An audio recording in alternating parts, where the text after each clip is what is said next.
Alright, now let's go ahead and get started with support vector machine.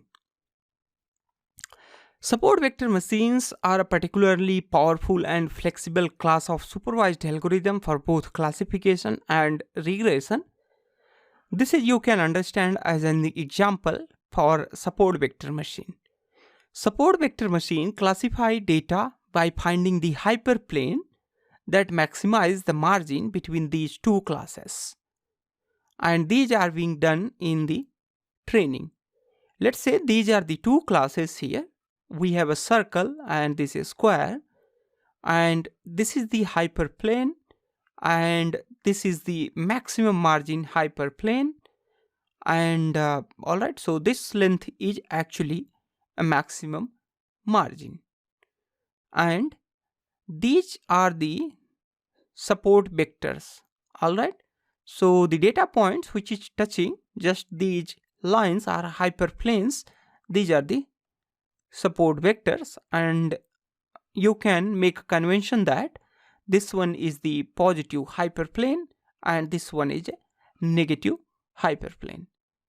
If you have a more than the two type, I mean the more high dimensional the data set, as you can see here currently it is a line, but if it is a three-dimensional data set, then this line becomes a plane, and then similarly that plane becomes the more than 2 dimension to the 3 dimension, the hyperplanes.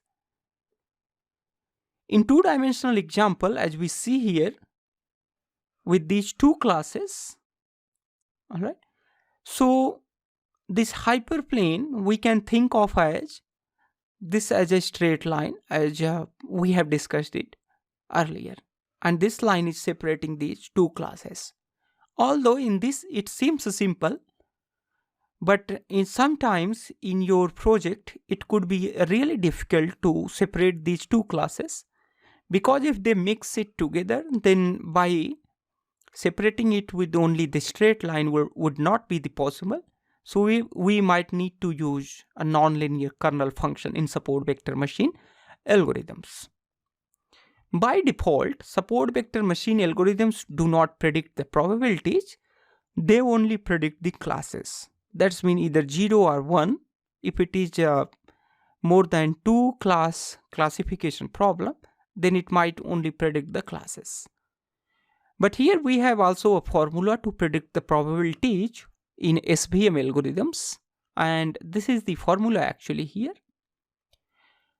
And P y is equal to 1 on given x is equal to 1 divided by 1 plus e power a into fx plus b, where a and b are the parameter vectors and f is the ith observation signed distance from the hyperplane.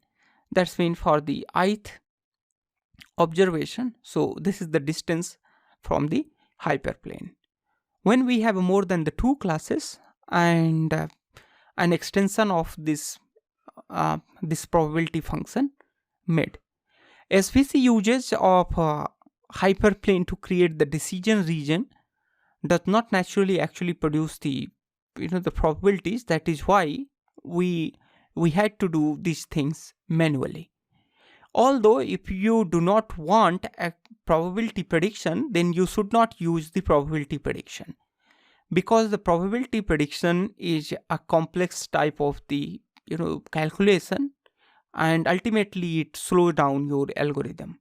So whenever it is possible, do not try to predict the probabilities.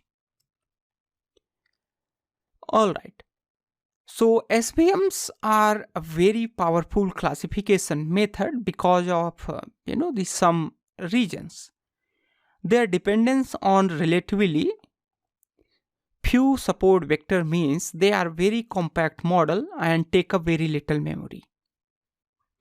They are fast on low size of the data, but they really becomes slow if you increase the data type. Once the model is trained, the prediction phase is very fast. But do remember here, although the prediction is fast, but the training time takes time. Because they are affected only by the point near the margin, they work well with high dimensional data. Even data with more dimensions than samples which is challenging RIM for the other algorithms. Their integration with the kernel methods make them very versatile, able to adapt to, many type of the data. Alright. However, SVMs have several disadvantages as well.